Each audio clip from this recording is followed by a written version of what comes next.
మొన్నటిదాకా మమతా బెనర్జీ అధికారంలో ఉన్నప్పుడు పార్టీ కార్యాలయాలు కూడా వదిలి పారిపోయినటువంటి కమ్యూనిస్టులు భారతీయ జనతా పార్టీ అధికారంలోకి వచ్చాక మళ్ళీ తమ పార్టీ కార్యాలయాలు తిరిగి స్వాధీనం చేసుకున్నారు, తెరిచి అక్కడ కార్యక్రమాలు నిర్వహిస్తున్నారు. కాంగ్రెస్ పార్టీ కూడా అంతే కదా, పార్టీ కార్యాలయాలు వదిలి పారిపోయింది కదా, వాటిని తృణమూల్ కాంగ్రెస్ వాళ్ళు తమ అడ్డాలుగా మార్చుకున్నారు కదా, వాళ్ళు కూడా ఇప్పుడే కదా తీసుకుంది.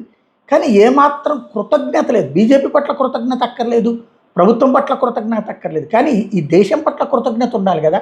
ప్రజాస్వామ్యం ఉండబట్టినే కదా సాధ్యమైంది, లేకపోతే లెబనాను, యెమెను, పాలస్తీనా, ఆఫ్ఘనిస్తాను అట్లాంటి చోట్ల ఎట్లయితే ఇక శాశ్వతంగా ఇతర మతస్థులు లేదా ఇతర పార్టీల వాళ్ళు నాశనం అయిపోయారు, అట్లాగే ఇక్కడ కూడా నాశనం అయిపోవాలి కదా. అట్లా చేయట్లేదు భారతీయ జనతా పార్టీ. మమతా బెనర్జీ తొక్కి పడేస్తే అదే మమతా బెనర్జీ పార్టీతో కలిసి సాగుతున్నారు ఎన్డీఏ కూటమిలో.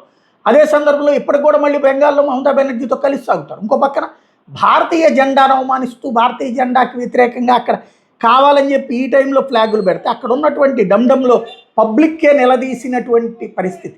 ఇదిగో చూడండి, దేశ జెండాని చిన్నదిగా పెట్టి, మామూలుగా యాజ్ పర్ నామ్స్ దేశ జెండా పెద్దదిగా ఉండాలి, కమ్యూనిస్ట్ జెండా కిందదిగా ఉండాలి,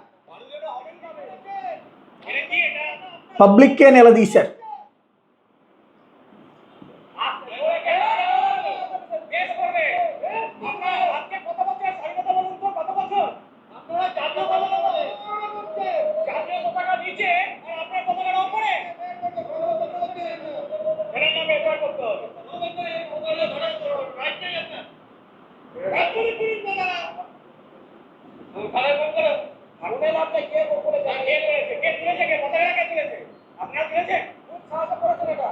ఇది పరిస్థితి.